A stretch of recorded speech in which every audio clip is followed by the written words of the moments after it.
नमस्ते शिक्षार्थियों। राष्ट्रीय मुक्त विद्यालय शिक्षा संस्था की ओर से आयोजित माध्यमिक स्तर के पाठ्यक्रम में संस्कृत साहित्य विषय की कक्षा में मैं doctor Nandita Arya, research associate, Sanskrit दर्शन एवं वैदिक अध्ययन विभाग, वनस्थली विद्यापीठ, आपके सामने उपस्थित हूँ।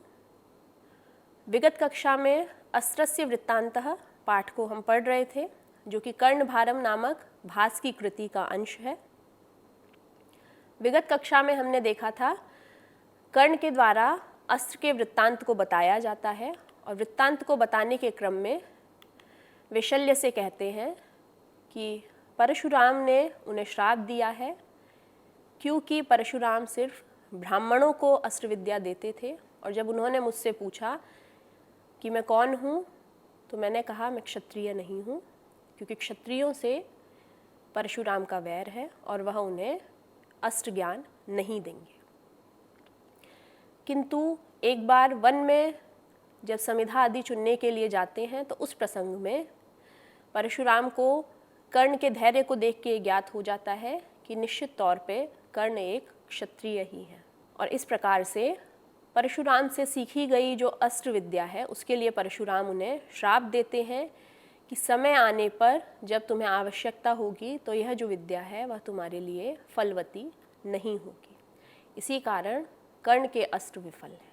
फिर भी उन्होंने अस्त्र प्रयोग करके देखा और उनके अस्त्र निष्फल ही रहे। आगे उन्होंने देखा कि उनके हाथी घोड़े भी थके हुए से दिखाई दे रहे हैं और युद्ध भूमि से वापस लौटने के लिए इच्छुक हैं। तो कर्ण कहते हैं, हतो अपि लभते स्वर्गम जीत्वा तू लभते यशः उभे बहुमते लोके नास्ति निष्फलता रणे। संपूर्ण परिस्थितियों को अपने प्रतिकूल पाते हुए भी कर्ण कह रहे हैं, रणे हतः अपि स्वर्गम लभते जित्वा यशः लभते लोके उभे बहुमते रणे निष्फलता नास्ति। अर्थात रणे युद्ध भूमि में जब वीर जाता है तो उसकी दो स्थितियां हैं। कह रहे हैं हते अपि स्वर्गम, यदि वह मरता है तो भी स्वर्ग लोक को लभते प्राप्त करता है। और कह रहे हैं जीतवा तू, और अगर जीत जाता है तो फिर यशः लभते, उसे यश की प्राप्ति होती है। युद्ध भूमि में गया हुआ वीर दो ही गतियों को प्राप्त करता है, या तो वह वीर गति को प्राप्त हो जाता है या विजय उसे मिल जाती है। तो कर्ण का कहना है दोनों ही स्थितियां लोके यशः लभते, दोनों ही स्थितियों में उभे, दोनों ही स्थितियों में लोके संसार में यशः लभते, यश प्राप्त होता है, बहुमते सम्मान मिलता है। युद्ध स्थल में हतः अपि स्वर्गम लभते, मारे जाने पर भी स्वर्ग मिलता है, जीत्वा तू यशः लभते, और जीते जाने पर कीर्ति मिलती है। संसार में दोनों ही स्थितियां सम्माननीय हैं। मैं अगर आज युद्ध में जीता तो विजय मिलेगी, और अगर मैं हारा, वीर गति को प्राप्त हुआ, तो मुझे स्वर्ग मिलेगा। तो कर्ण का निष्कर्ष है रणे निष्फलता न अस्ति, युद्ध भूमि में निष्फलता नहीं है, असफलता नहीं है। ये बात कर्ण क्यों कह रहे हैं? क्योंकि उनके अस्त्र विफल हैं। तो कर्ण का कहना है मेरे अस्त्र विफल हैं, लेकिन ये जो युद्ध भूमि है ये कभी भी निष्फल नहीं जाती है। दो स्थितियां हैं और दोनों ही स्थितियां मुझे प्रिय हैं। आज इस युद्ध भूमि में मैं आया हूँ तो मेरे अस्त्र भले ही निष्फल हों, लेकिन मैं जिस भी गति को प्राप्त करूँगा, चाहे वह वीर गति हो या विजय हो, दोनों में ही मुझे सफलता मिलेगी। हतो अपि विसर्ग संधि और पूर्व रूप संधि है, संधि विच्छेद होगा हतः अपि। नास्ति में दीर्घ संधि है, न अस्ति। जीत्वा में जी धातु और त्वा प्रत्यय है। आगे कर्ण कहते हैं इमे हि युद्धेष्व निवर्तिताशा हयाः सुपर्णेन समान वेगाः श्रीमत्सु काम्बोज कुलेषु जाताः रक्षन्तु मां यद्यपि रक्षितव्यम्। अन्वय हि युद्धेषु अनिवर्तिताशाः सुपर्णेन समान वेगाः श्रीमत्सु काम्बोज कुलेषु जाताः इमे हयाः यद्यपि रक्षितव्यम माम रक्षन्तु। अर्थात क्योंकि युद्धेषु जो युद्ध हुए हैं उनमें अनिवर्तित आशा, मेरी जो आशा है उसको अनिवर्तित कभी भी निष्फल नहीं किया है। विशेषता बता रहे हैं जो युद्ध हुए हैं उन युद्धों में अनिवर्तित आशा, मेरी आशा को कभी भी निष्फल न करने वाले, हमेशा पूर्ण करने वाले, सुपर्णेन समान वेगाः, सुपर्णेन गरुड़ के समान, वेगाः वेग वाले, यानी जिनकी गति गरुड़ के समान है, जो बहुत द्रुतगामी है, इस प्रकार के श्रीमत्सु शोभा से युक्त, काम्बोज कुलेषु जातः, काम्बोज प्रदेश के जो अश्व हैं उनके कुल में जिनका जन्म हुआ है, इस प्रकार के ये सभी विशेषण हैं इमे हयाः, ये अश्व।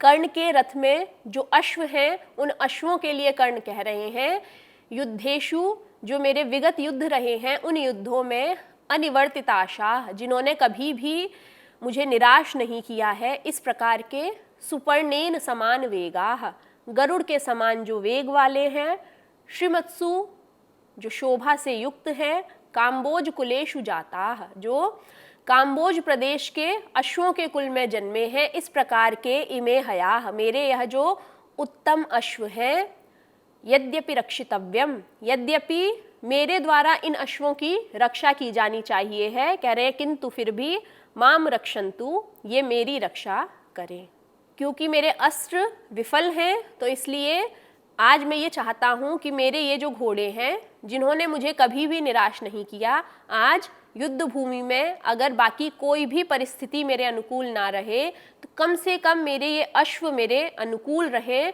और मुझ पे विपत्ति आने पर ये अश्व मेरी रक्षा करें, इस बात को कह रहे हैं कर्ण। फिर से देखते हैं पद्य का अर्थ। कहते हैं युद्धेषु, विगत युद्धों में, अनिवर्तित आशाः मेरी आशा को कभी भी निष्फल न करने वाले, सुपर्णेन समान वेगाः गरुड़ के समान वेग वाले, श्रीमत्सु शोभा संपन्न, काम्बोज कुलेषु जाताः कम्बोज प्रदेश के अश्व के कुल में जिनका जन्म हुआ है, इस प्रकार के इमे हयाः ये मेरे अश्व, यद्यपि रक्षितव्यम यद्यपि मेरे द्वारा रक्षा किए जाने योग्य हैं, यद्यपि मुझे इनकी रक्षा करनी चाहिए, किंतु फिर भी माम रक्षन्तु ये मेरी रक्षा करें। हतो अपि में हतः अपि विसर्ग संधि, पूर्व रूप संधि और गुण संधि भी यहाँ पर है, क्योंकि हतः का जब हतो बनेगा तो इस विसर्ग को रुत्व और उत्व होगा, और जब विसर्ग का उ हो जाएगा तो तकार में जो अकार है वह और उकार दोनों मिलकर के ओ गुण संधि की स्थिति में आएंगे। और पूर्व रूप संधि है क्योंकि अकार का यहाँ पर अवग्रह हुआ है। युद्धेष्व निवर्तिताशाः, युद्धेषु अनिवर्तिताशाः यण संधि है। आप देखें समस्त पद में श्व है, जिसका जब विच्छेद किया है तो शु हो गया है, यहाँ पे जो वकार है उसको उ हो गया है। यण संधि में इक को यण होता है, ई उ रील री को य वर अल होता है, तो यहाँ पर उ को व हुआ है। रक्षितव्यम में रक्ष धातु तव्य प्रत्यय है और रक्षन्तु में भी रक्ष धातु है। लोट लकार प्रथम पुरुष बहुवचन का रूप है। आगे कर्ण जिस बात को कहते हैं उससे कर्ण की जो अभिलाषा है वह ज्ञात होगी। यद्यपि युद्ध में परिस्थितियां उनके अनुकूल नहीं हैं, लेकिन फिर भी आज युद्ध भूमि में कर्ण क्या करना चाहते हैं ये हमें इस पद्य से ज्ञात होता है। कर्ण कहते हैं समरमुखम असह्यम पांडवानां प्रविश्य प्रथित गुण गणाढ्यम धर्मराजम च बद्धवा मम शर्वर वेगैरर्जुनं पातयित्वा वनमिव हत सिंहम सुप्रवेशम करोमि। अन्वय है पांडवानां असह्यम समरमुखम प्रविश्य च प्रथित गुण गणाढ्यम धर्मराजम बद्धवा मम शर्वर वेगहि अर्जुनं पातयित्वा हत सिंहम वनमिव सुप्रवेशम करोमि। अर्थात पांडवानां पांडवों के असह्यम दुसह यानी दुर्भेद्य समरमुखम प्रविश्य युद्ध भूमि में प्रवेश करके च और प्रथित गुण गणाढ्यम जो प्रख्यात गुणों के समूह से युक्त है, विशेषण प्रयोग किया गया है धर्मराजम धर्मराज युधिष्ठिर को। प्रथित गुण गणाढ्यम धर्मराजम जो प्रसिद्ध गुणों के समूह से युक्त हैं, इस प्रकार के धर्मराज युधिष्ठिर को बद्धवा बांध करके मम शर्वर वेगहि मेरे शर्वर श्रेष्ठ बाणों के वेग ही वर्षा से अर्जुनम पातयित्वा, अर्जुन को गिरा करके हत सिंहम वनमिव, मार दिए गए हैं जहाँ पर सारे ही शेर इस प्रकार के वन की तरह सुप्रवेशम करोमि, आसानी से प्रवेश करने योग्य करता हूँ। कर्ण अपनी अभिलाषा व्यक्त कर रहे हैं कि वो क्या करना चाहते हैं। वो चाहते हैं कि वह पांडवों की युद्ध भूमि में प्रवेश करें और युधिष्ठिर को बांध दें, अर्जुन को मार दें, और इस प्रकार से वह जो पांडवों की युद्ध भूमि है वो कैसी हो जाएगी, आसानी से प्रवेश योग्य हो जाएगी। जैसे कि वन में जहाँ पर शेर हैं, सिंह हैं, अगर उन सिंहों को बांध दिया जाए या मार दिया जाए तो जिस प्रकार से निर्भीक होकर के वन में प्रवेश किया जा सकता है, उसी प्रकार से पांडवों की इस व्यवस्था को कर देने के बाद कर्ण का ये मानना है कि पांडवों की वह जो युद्ध भूमि है वो कैसी हो जाएगी, सुख से प्रवेश के योग्य हो जाएगी। तो कर्ण की ये इच्छा है कि वो ऐसा कर दे, यानी कि आज युद्ध भूमि में वे अर्जुन को समाप्त कर दें, यह उनकी हार्दिक अभिलाषा है। पुनः अर्थ देखते हैं। कह रहे हैं पांडवानाम, पांडवों के असह्यम समरमुखम प्रविश्य, दुर्भेद्य जो युद्ध भूमि है उसमें प्रवेश करके, च और प्रथित गुण गणाढ्यम, प्रख्यात गुणों के समूह धर्मराजम, धर्मराज युधिष्ठिर को, बद्धवा बांधकर, मम शरवर वेग ही, मेरे श्रेष्ठ बाणों की वर्षा से, अर्जुनम पातयित्वा, अर्जुन को गिराकर, हत सिंहम वनमिव, मारे गए सिंहों वाले वन के समान, सुख प्रवेशम करोमि, पांडवों की वह जो युद्ध भूमि है उसको आसानी से प्रवेश योग्य करता हूँ। युधिष्ठिर के लिए धर्मराज पद का प्रयोग है क्योंकि युधिष्ठिर को अजातशत्रु भी कहा जाता है। धार्मिक तरीके से काम करते हैं, धर्मगत तरीके से काम करते हैं, कभी भी धर्मच्युत युधिष्ठिर नहीं होते हैं, ऐसा उनके लिए कहा जाता है। और धर्मराज के पुत्र भी वो कहे जाते हैं, यमराज के पुत्र हैं। जिस प्रकार से कर्ण सूर्य के पुत्र हैं, उसी प्रकार से युधिष्ठिर यम के पुत्र हैं। अर्जुन इंद्र के पुत्र हैं, भीम वायु पुत्र हैं, नकुल और सहदेव अश्विन कुमारों के पुत्र हैं। प्रविश्य में प्र उपसर्ग पूर्वक विष धातु और ल्यप प्रत्यय है। पातयित्वा में पा धातु और त्वा प्रत्यय है। शर्वर वेगैरर्जुनम, विच्छेद करेंगे तो शर्वर वेग ही अर्जुनम विसर्ग संधि है।